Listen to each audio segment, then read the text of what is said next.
보자 합니다. 오늘은 이제 행복 축제이기도 하지만 이제 추수감사주일입니다.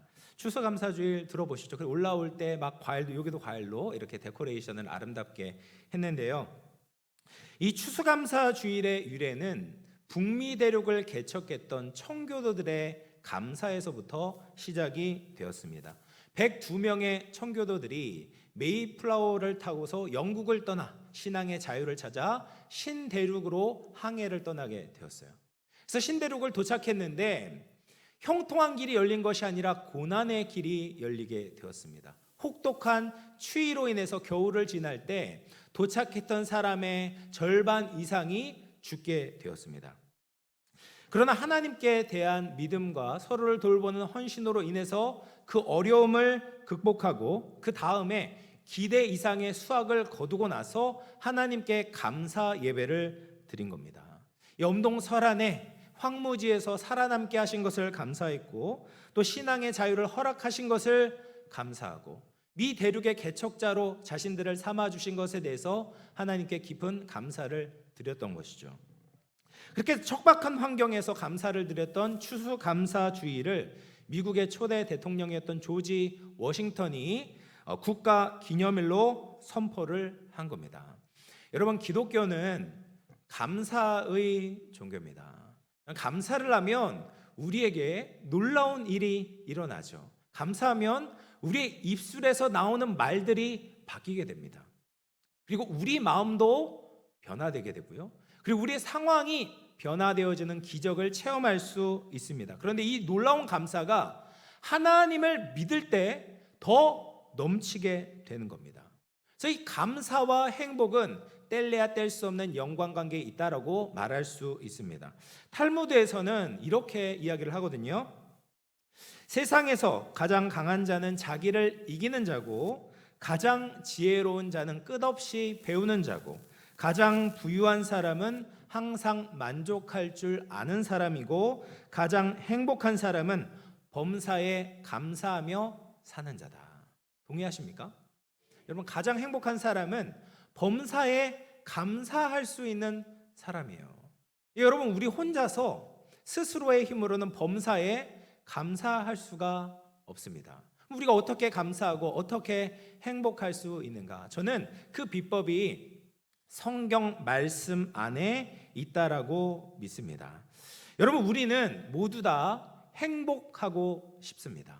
그래서 소확행이라는 말이 있잖아요. 들어보셨잖아요. 소소하지만 확실한 행복을 놓치지 않겠다. 소확행을 추구하는 많은 사람들이 있습니다. 그렇게 많은 사람들이 행복을 추구하고 또 이야기하지만 무엇이 행복이고 어떻게 하면 행복을 얻을 수 있는지 아는 사람이 많지 않습니다.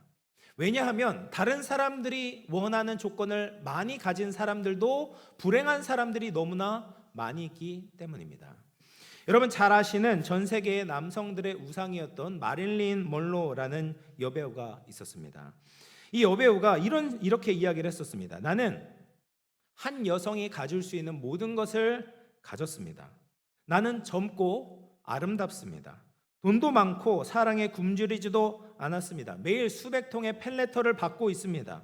누구보다 건강하고 부족한 것이 없고 미래에도 그렇게 살 수 있을 거라고 확신합니다. 그런데 웬일인지 나는 너무나도 공허하고 불행합니다. 뚜렷한 이유도 없이 나는 불행하다고 느끼고 있습니다.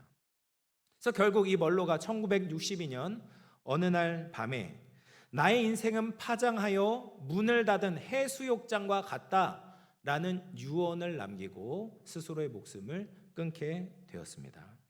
여기서 우리가 내린 결론이 무엇입니까? 우리가 다른 사람들이 부러워할 만한 조건을 갖추고 있다고 해서 무조건적으로 행복하지는 않다라는 거예요.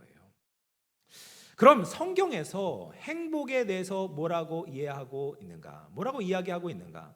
여러분, 성경을 어떤 책이라고 생각하십니까? 성경이 어떤 책인 것 같으세요? 저는 행복에 관한 책이다라고 생각합니다.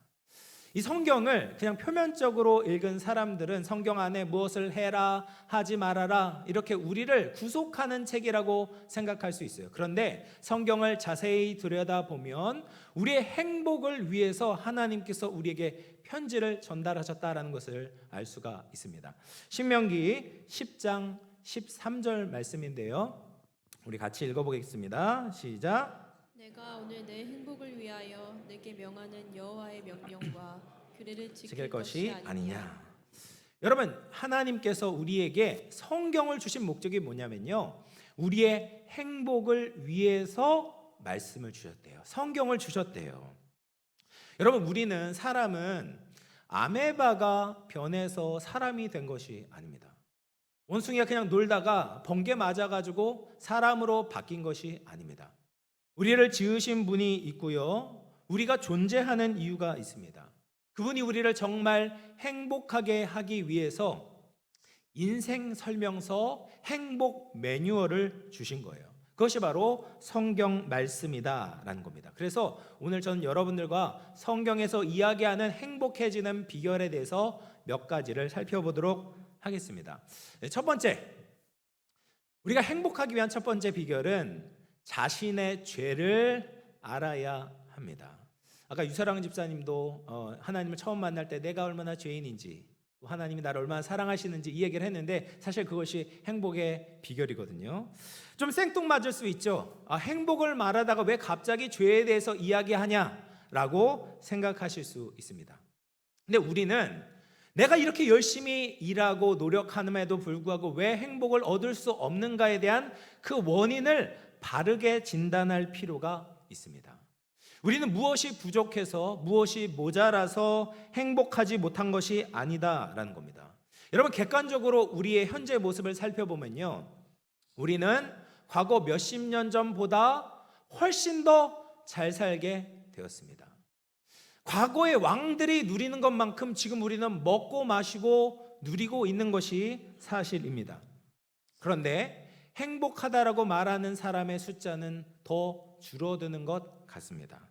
올해도 국가별 행복지수를 제가 조사해 보니까 우리나라 순위가 58위였습니다.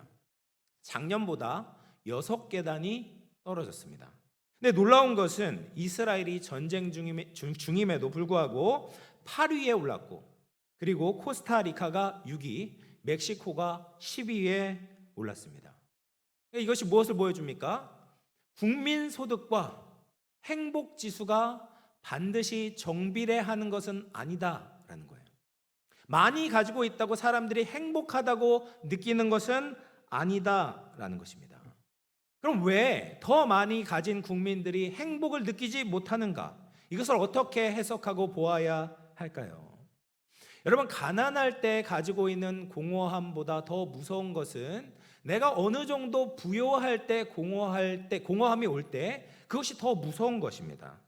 여러분, 우리가 여러 가지 부족할 때 이것만 있으면 행복해질 것이다 라는 오답을 가지고 있습니다. 그래서 내가 좀 부자가 되고, 내가 좀 더 존귀한 자리에 오르게 되고, 내가 좀 더 많은 것을 가지고 있으면 이런 갈증들이 사라지겠지라고 기대를 하는 겁니다. 근데 어느 정도 원하는 것을 가졌음에도 불구하고 내 마음에 있는 이 공허함이 채워지지 않으면 사람은 더 이상 기댈 곳이 없게 되는 것이죠. 결국엔 아파트 꼭대기로 올라갈 수밖에 없는 겁니다. 그래서 선진국의 자살률이 후진국보다 훨씬 높은 이유가 바로 거기에 있습니다. 그럼 왜 우리는 꿈꾸는 행복을 누리지 못할까요? 우리 성경 말씀을 통해서 그 이유와 원인을 같이 살펴보도록 하겠습니다. 로마서 3장 23절 말씀인데요, 같이 한번 읽어볼까요? 시작. 모든 사람이 죄를 지어 하나님의 영광에 이를 수 없게 되었습니다. 성경은 모든 사람이 죄를 범했고 하나님의 영광에 이르지 못했다라고 말합니다. 하나님의 영광에 이르지 못했다라는 말을 조금 더 쉽게 설명을 하자면 하나님의 기대대로 살지 못하게 되었다라는 거예요. 하나님의 기대가 뭐냐? 우리가 행복해지기를 바라시는 거거든요. 우리가 살아가는 목적대로 후회 없이 살기를 바라시는 것이 하나님의 기대인데, 우리가 죄를 저질러서 그 하나님의 기대대로 살 수 없게 되었다라는 말입니다. 그래서 우리가 가지고 있는 모든 고통과 문제의 가장 밑바닥에는 바로 죄가 있는 거예요. 우리가 개인적으로 노력하고 애쓰고 여러 가지 상황도 개선할 수 있지만 우리는 이 죄의 문제를 해결할 방법이 없는 겁니다. 여러분, 죄는 정말 무섭습니다. 정말 무서워요. 성경에 죄의 싹은 사망이요 라는 말씀이 있습니다. 그래서 죄의 결과가 뭐냐? 바로 사망이다, 죽음이다 라는 거예요. 그래서 이 죄의 파괴력은 굉장히 치명적입니다. 몇 해 전에 우리가 코로나가 온 세계를 죽음의 공포로 덮었던 적이 있었습니다. 그런데 코로나의 치사율이 어떻게 되는 줄 아십니까? 몇 프로 안 돼요. 5%도 안 됩니다. 5%도 안 돼요. 그런데 죄의 치명률, 치사율이 어떻게 되는가? 죄의 치사율은 100%입니다. 100%. 80억이 넘는 전 세계 인구 중 한 사람도 죄가 가지고 오는 죽음에서 벗어날 수 있는 사람은 없습니다. 우리 모두 다 죽어야 합니다. 왜요? 우리는 죄인이기 때문에 그래요. 불로초를 찾아다니고 운동을 하고 건강을 위해서 여러 가지 건강식품을 먹어도 소용이 없습니다. 우리는 다 죽어야 합니다. 죄 때문에 고통 속에 있다가 죄의 결과로 죽음을 맞이해야 합니다. 뿐만 아니라 육체의 죽음이 끝이 아니라 심판이 있고 영원한 형벌을 받아야 되는 것이 죄인의 숙명이다라는 거예요. 여러분, 인간의 행복을 가로막는 것은 다른 것이 아니라 죄입니다. 죄가 지배하고 있는 한 우리가 좋은 차를 타고 한강이 보이는 아파트에 살아도 잠깐은 행복한 것처럼 느낄지 모르지만 진짜 행복을 찾을 수는 없습니다. 우리는 이 죄의 문제를 해결하고 죽음의 문제를 해결해야 하는 거예요. 인간은 원래 하나님과 행복하게 살도록 만들어졌습니다. 그래서 톨스토이라는 작가는 하나님과 인간 사이의 관계를 물과 물고기의 관계로 비유를 했습니다. 여러분, 물고기가 물이 싫다고 물 밖으로 나오게 되면 어떻게 됩니까? 죽잖아요. 예, 당연하죠. 죽게 됩니다. 생명을 유지하기 위해서는 물고기는 반드시 물 안에 있어야 됩니다. 그래야지 살게 되고 그래야지 행복을 누릴 수 있죠. 그런데 인간이 죄를 짓고 하나님을 떠나게 되면 마치 물에서 뛰쳐나온 물고기와 같다라는 거예요. 죄를 짓고 하나님을 떠나게 되면 영원한 심판과 죽음으로 달려가게 된다라는 말입니다. 그래서 우리는 정말 행복하기 위해서는 이 죄를 알아야 되는 거죠. 이 세상에 죄가 없는 사람은 아무도 없습니다. 그래서 우리가 행복으로 가는 첫 번째 단계는 우리가 죄인이다라는 것을 깨달아야 돼요. 내가 행복해지지 못하는 원인은 뭐냐? 내가 부족하고 결핍해서가 아니라 내가 죄인이고 그 죄로 인해서 우리가 죽음과 심판에 이를 수밖에 없다라는 그 사실을 직면해야 된다라는 겁니다. 이 사실을 바르게 진단하게 될 때 그때 비로소 제대로 된 해결책을 얻을 수 있어요. 그러면 두 번째, 성경에서 이야기하는 행복의 비결은 무엇인가? 하나님의 사랑을 알아야 합니다. 여러분, 정말 하나님의 사랑을, 여러분을 얼마나 사랑하시는지를 깨닫기를 축복합니다. 여러분, 인간은 죄 때문에 행복할 수 없고 스스로 몸부림쳐도 이 죄에서 벗어날 수가 없습니다. 그런데 이 인간에게 있어서 치명적인 죄를 해결해 주신 분이 있어요. 바로 하나님이십니다.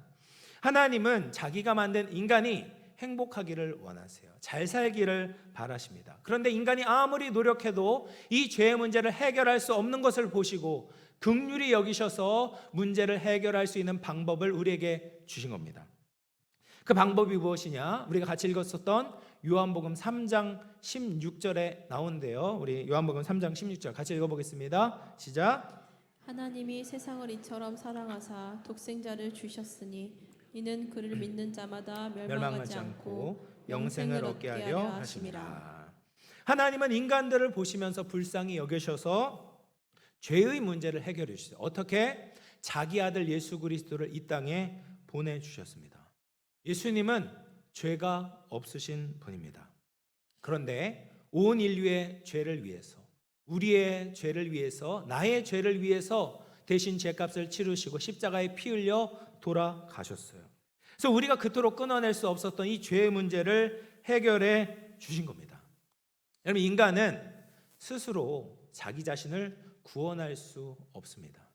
돈이 많아도요, 공로가 있어도요, 선행을 해도요, 우리의 죄의 문제를 해결할 수 있는 사람은 아무도 없다라는 거예요.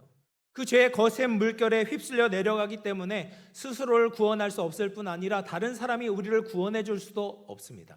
그 죄에서 벗어나 있는 누군가가 우리에게 줄을 내밀어 끌어올리게 될 때 비로소 이 죄의 문제를 해결할 수 있어요. 그분이 바로 예수 그리스도이시다라는 겁니다. 예수님을 만나면 이 죄의 문제가 해결이 되는 겁니다. 그래서 전해지는 이야기인데, 오래전에 어느 수도원에 이제 주방장의 아들이 매일 예수님을 만난다라는 소문이 퍼졌다고 합니다. 이 수도원 원장이 부담이 생긴 거예요. 자기도 매일 예수님을 만나지 못하는데 그 어린 꼬마가 예수님을 만난다니 불안하기도 하고 부럽기도 했습니다. 그래서 이 꼬마를 불러서 이야기를 하는 겁니다. 야, 너 정말 매일매일 예수님을 만나고 있냐? 정말 사실이냐? 그러면 세 가지를 좀 확인해 달라라고 이야기하는 거예요. 원장의 몸에 점이 몇 개가 있는지 확인해 줘라. 그리고 내가 학창 시절에 공부를 못한 과목이 무엇이었는지 확인해 줘라. 이건 이제 진짜 예수님을 만나나 확인하려고 한 거죠. 그리고 자기가 늘 부끄럽게 생각하는 죄가 두 가지가 있는데 그게 무엇인지 예수님께 물어봐 줘라 라고 부탁을 했습니다. 그 다음날 이 소년이 원장님에게 달려왔어요. 원장님, 예수님이 말씀하신데 원장님 등에 점이 5개가 있다고 하시던데요. 원장님은 학창 시절에 수학을 잘 못하셨다고 하던데요, F학점이 있으시다고 하더라고요. 근데 원장님의 죄에 대해서 예수님께 물었는데 예수님이 기억이 나지 않는다고 하십니다. 여러분, 예수님을 믿고 나면 우리의 죄의 문제가 해결됩니다. 우리는 기억할지 모르지만 하나님은 기억하지 않겠다라고 말씀하시는 거예요. 여러분, 예수님을 믿고 이 죄의 문제를 해결하면 조금 시간이 걸릴지 모르지만 한 번도 경험해보지 못했던 평온한 행복을 누리게 됩니다. 여러분, 이 세상의 행복과 성경에서 말하는 행복을 조금 구별할 필요가 있습니다. 언어로 풀어보면 세상이 말하는 복은 해피니스라는 복이에요. 해피니스. 이 해피니스는 이제 해픈에서 나왔다고 이야기하고, 성경에서 말하는 복은 블레싱이라고 말하는데, 블레싱은 블리드라는 동사에서 나온 겁니다. 그래서 세상에서 이야기하는 복은 해픈에서 나오는 해피니스죠. 우연히 일어나다, 우연히 만나다라는 거예요. 그래서 오늘 행복했지만 내일 우연히 그 행복이 사라질 수 있는 거예요. 오늘은 이렇게 살아가고 있는데 내일을 우리가 알 수 없는 늘 불안하고 초조한 행복이 세상에서 이야기하는 해피니스의 행복입니다. 그런데 성경에서 말하는 블레싱이라는 복은 다릅니다. 블레싱은 블리드, 피를 흘리다라는 단어에서 유래했습니다. 참 놀랍지 않습니까? 예수님께서 우리를 위해서 흘리신 그 십자가의 보혈, 피 흘림과 희생으로 우리의 모든 허물을 덮을 수 있는 참된 행복을 얻을 수 있다라는 거예요. 블레싱의 복을 얻을 수 있다라는 말입니다. 여러분, 영암교회 성도들이 이 행복 축제를 준비하면서 불편하게 여러분들에게 한번 교회 가자, 친구야, 엄마, 아빠, 가족들 이번 기회에 한 번만 딱 와줘, 이렇게 불편하게 부탁했던 이유가 무엇일까요?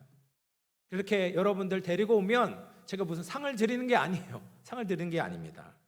저를 비롯한 우리 모든 성도들은 예수님을 만났습니다. 우리도 여전히 문제가 있어요. 삶의 어려움들이 있습니다. 그러나 정말 예수님으로 인해 행복하다라는 것을 느꼈던 것이죠. 그래서 여러분들을 초대하고 이 자리에서 함께 하나님 말씀을 나누고 있는 겁니다.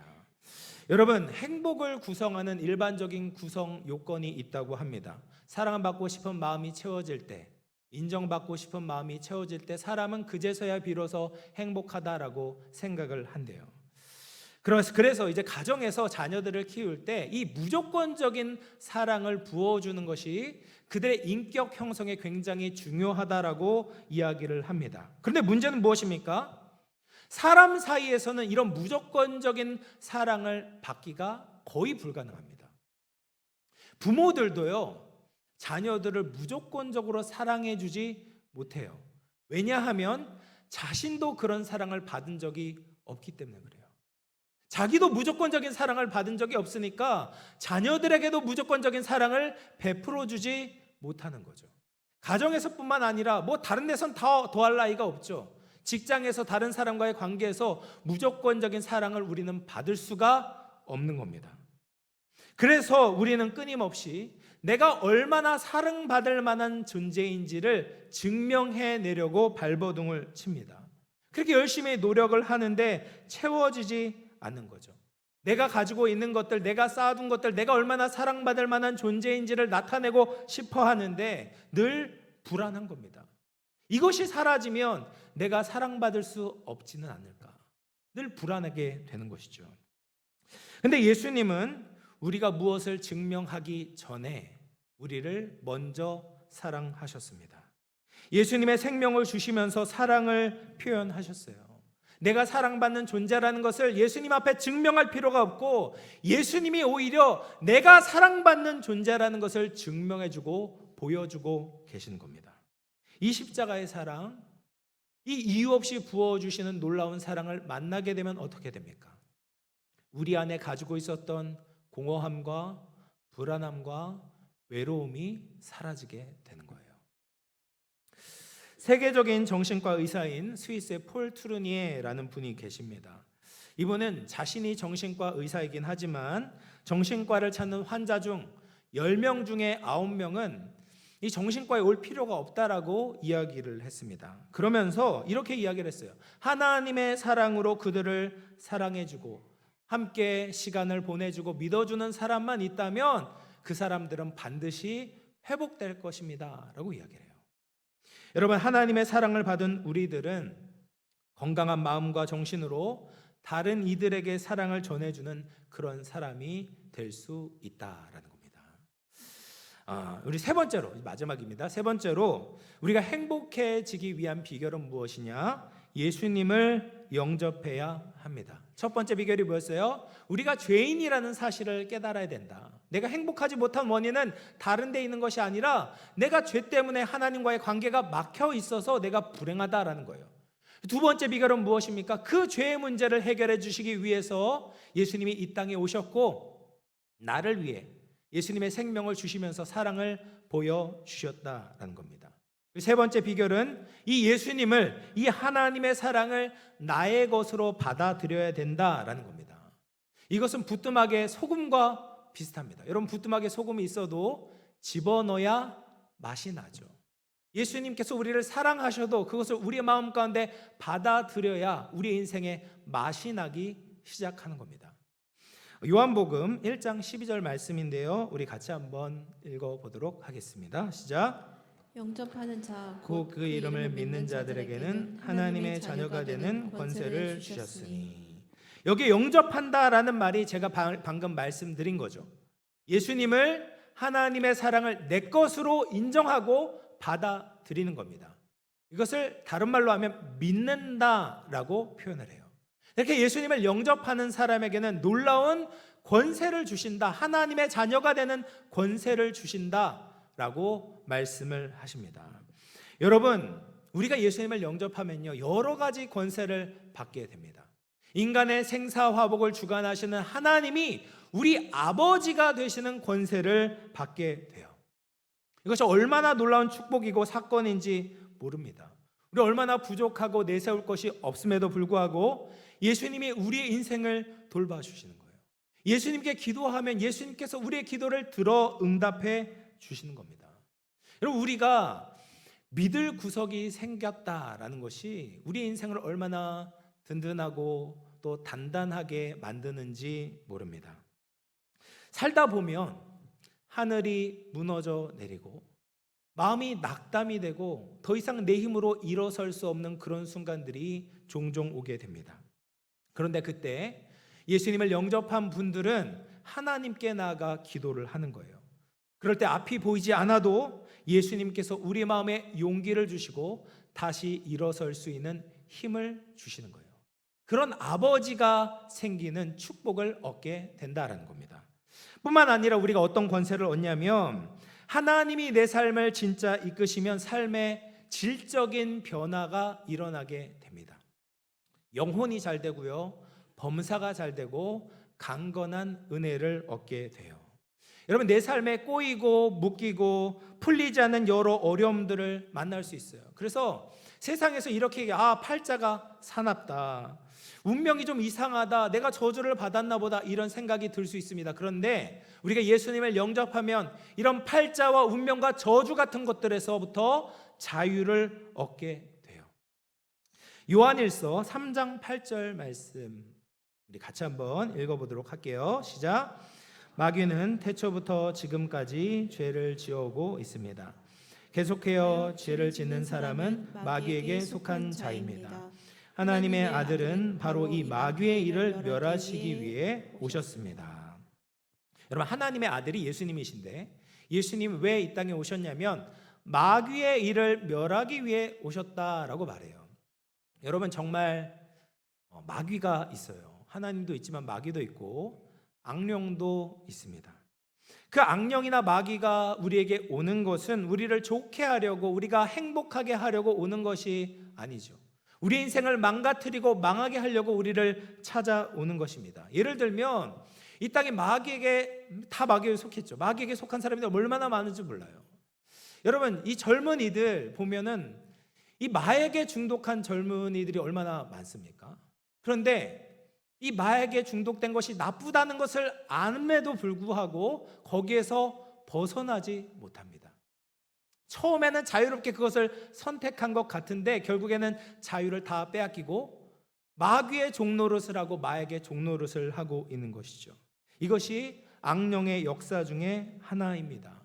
많은 사람들이 스스로 자유롭게 선택했다고 하지만 사실은 자유를 빼앗기고 있다라는 거예요. 그래서 어느 목사님이 기독교 월간지에 이런 인터뷰를 했습니다. 많은 인터뷰를 했는데 마지막 질문이 뭐였냐면, 목사님은 왜 기독교를, 예수님을 믿고 계십니까? 라고 질문을 했습니다. 그러자 그분이 이렇게 대답했습니다. 자유하는 사람이 되고 싶어서 저는 예수님을 믿습니다. 짧은 대답이지만 기독교의 신앙의 전곡을 찌르는 말입니다. 우리는 자유하는 사람이 되기 위해서 예수님을 믿어야 됩니다. 어떤 분들은 예수님을 믿으면 이렇게 구속당하고 매이는 것 같다라고 생각이 들지 모르지만 사실은 모든 것에서부터 자유하게 됩니다. 묶이는 것이 아니라 그동안 묶여왔던 모든 것에서부터 자유를 누리게 되는 거예요. 예수님을 믿고 예수님의 뜻대로 살아가게 될 때 자유를 얻고 하나님이 주시는 복을 얻게 되는 겁니다. 마지막 우리가 살펴볼 권세, 이제 하나님의 자녀가 되는 권세인데 그 안에 다 들어가 있는 거거든요. 가장 큰 권세가 뭐냐면 인간이 가장 크게 느끼는 공포인 이 사망의 공포에서부터 해방을 얻게 되는 것입니다. 요한복음 5장 24절 말씀 우리 한번 읽어볼게요. 시작. 진리를 말한다. 누구든지 내 말을 듣고 나를 보내신 분을 믿는 사람은 영원한 생명을 얻었고 심판을 받지 않을 것이며 사망에서 생명으로 옮겨졌다. 여러분, 짧은 시간 제가 여러분께 하나님의 말씀을 전했지만 이 말씀을 그냥 흘려보내지 않고 여러분의 것으로 영접하기로 결정하면 그 즉시 하나님께서 세 가지 선물을 여러분에게 주십니다. 영원한 생명을 주시고 심판에 이르지 않게 하시고 사망에서 생명으로 옮기시는 거예요. 여러분, 죽음이 얼마나 무섭습니까? 저는 목사이기 때문에 오늘도 이제 장례식장에 가야 되는데 목사이기 때문에 일반적인 분들보다는 제가 장례식장에 훨씬 더 많이 갑니다. 그런데 이 장례식장을 가보면 분위기가 좀 다를 때가 있어요. 고인이, 돌아가신 분이 성도이시고 또 가족들도 신앙생활을 잘한 집과 고인이 믿지 않으신 분이고 가정이 불신 가정이면 그 장례식장 분위기가 완전히 다릅니다. 고인이 믿음 생활을 잘하신 분이고 믿음의 가정인 경우에는 슬프지만 그 속에 소망이 있습니다. 고인이 천국에 가셨고 자녀들도 다시 만난다는 소망이 있기 때문입니다. 그런데 고인이 믿지 않으셨다면 분위기가 정말 어둡습니다. 음울하고 절망적입니다. 제가 사실 위로할 말이 없고 그분들도 위로를 받으실 만한 내용이 없습니다. 그 장례식장에 죽음의 그늘이 들어있는 것을 보게 되는 것이죠. 워싱턴 중앙장로교회에서 이 가창력이 있는 가수 에일리 아시죠? 에일리의 어머니가 출석을 하고 계셨다고 해요. 그래서 그 에일리 어머니가 교회를 너무 사랑하시고 교회 안에서 뮤지컬 팀도 이끄실 정도로 굉장히 헌신하셨던 분인데 2021년에 50대의 젊은 나이에 이제 죽음을 맞이하게 되신 겁니다. 그래서 목사님이 너무 안타까운 마음으로 병실에 달려가서 눈물을 흘리면서 기도를 하는데 이 에일리 어머니가 숨이 가쁜 그 와중에 목사님을 보면서 이렇게 이야기를 하는 거예요. 목사님, 왜 우십니까? 우리가 천국 가면 다시 만날 텐데 왜 우시냐고 오히려 목사님을 위로했다고 합니다. 여러분, 우리 그리스도인들에게 죽음은 굿바이가 아니, 영원한 작별이 아니라 굿나잇입니다. 굿나잇. 아침이 밝으면 다시 만나는 거죠. 죽음이 코앞에 있는 사람이 어떻게 마음에 없는 말을 할 수가 있겠습니까? 죽음이 당연히 가족들과 떨어지는 아픔이 있긴 하지만 이것이 정말 끝이고 영원한 멸망이라는 공포를 가진 사람과 하늘나라를 바라보는 사람과의 죽음은 엄청난 차이가 있다라는 거예요. 이제 말씀을 정리하도록 하겠습니다. 여러분, 예수님이 지금 우리의 마음을 두드리고 계세요. 요한계시록 3장 20절 우리 마지막으로 한번 같이 읽어볼게요. 시작. 보아라, 내가 문 앞에 서서 이렇게 두드리고 있다. 누구든지 내 음성을 듣고 문을 열면 내가 그에게로 들어가 그와 함께 먹고 그도 나와 함께 먹을 것이다. 아멘. 여러분이 이 자리에 온 것은 우연이 아닙니다. 여러분을 사랑하는 가족과 친구들이 오랜 시간 기도를 했습니다. 그리고 여러분을 만드신 하나님께서 여러분을 기다리고 계신 겁니다. 그리고 지금 여러분의 인생의 문을 두드리고 계십니다. 그 문을 열 것인지 말 것인지는 여러분이 선택하실 수 있습니다. 근데 마음을 열면 말씀드린 대로 행복의 비결, 행복의 주인이신 예수님을 만나고 그분과 함께 새로운 인생을 살아갈 수 있습니다. 하나님이 우리의 아버지가 되시고 우리 인생이 질적으로 바뀌게 되고 영생을 얻고 사망에서 생명으로 옮겨지게 됩니다. 바라기로는 이 초청에 진지하게 마음을 여시고 예수님을 믿으시기를 바랍니다. 여러분의 인생이 반드시 달라지고 가정이 변화되고 영원한 생명과 기쁨을 얻게 될 것입니다. 이 시간에는 제가 예수님을 더 알아가기를 원하시는 분들을 위해서 기도로 도와드리고 싶습니다. 지금 말씀을 들어보시고 내가 다 알지는 못하지만 나에게 이런 큰 은혜와 큰 권세를 주는 예수님 한번 믿어보고 싶다. 이런 생각을 가지신 분들은 손을 들어서 한번 표현해 주시겠습니까? 부끄러워하지 마시고 손을 들어서 표현해 주시고, 자, 그러면 우리 가슴에 손을 얹고 우리 같이 한번 따라해 주시면 좋겠습니다. 우리 모든 성도님들도 제가 기도하는 것을 따라해 주시면 좋겠습니다. 주 예수님, 저는 주님을 믿고 싶습니다. 주 예수님, 저는 주님을 믿고 싶습니다. 지금 나는 내 마음의 문을 열고 예수님을 믿기를 원합니다.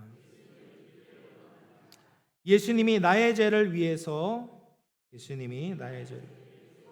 죽으시고 부활하신 분임을 믿습니다. 저의 주님이 되어 주시옵소서. 저의 구원자가 되어 주옵소서. 나를 하나님의 자녀 삼아 주옵소서. 예수님의 이름으로 기도하옵나이다. 아멘. 아멘. 감사합니다. 여러분 혹시 이제 결심 카드를 좀 작성하려고 합니다. 여러분 하나님을 더 알아가기를 원하시는 분들은 지금 우리 올라오실 때 나눠드린 그 결심 카드를 쓰셔가지고 우리 안내위원들에게 제출해 주시면 좋겠습니다. 네. 잠깐 시간을 드리도록 하겠습니다. 보시고 내용을 보시고 해당되는 사항에 또 체크를 해주시고 제출해 주시면 저희가 그것을 보고 여러분들이 계속해서 하나님을 알아갈 수 있도록 함께 기쁨에 동참할 수 있도록 여러분들을 도와드리고 싶습니다.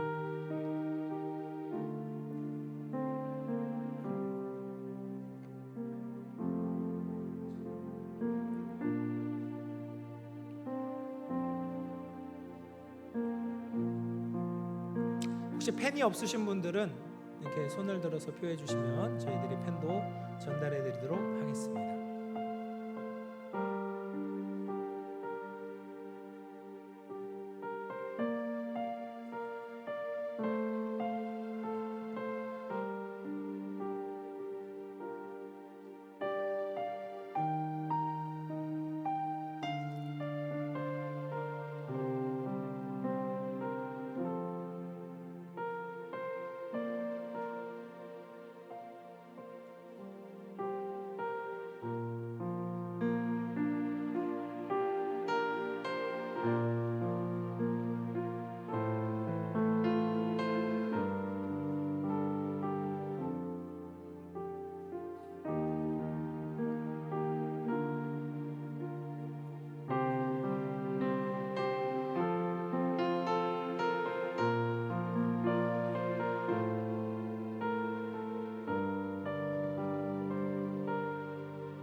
일 분만 더 드리고 마무리하도록 하겠습니다.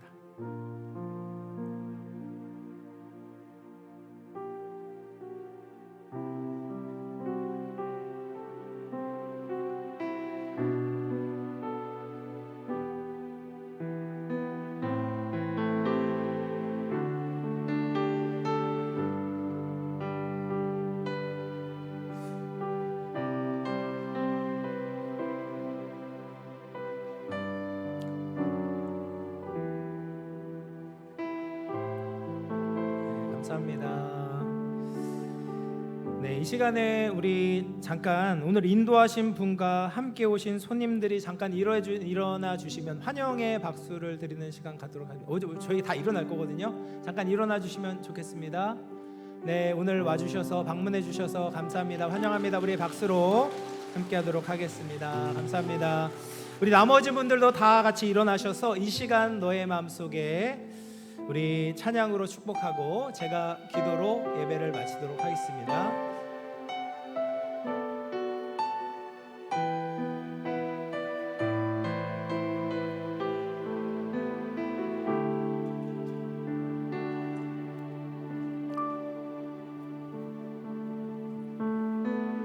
이 시간 너의 맘속에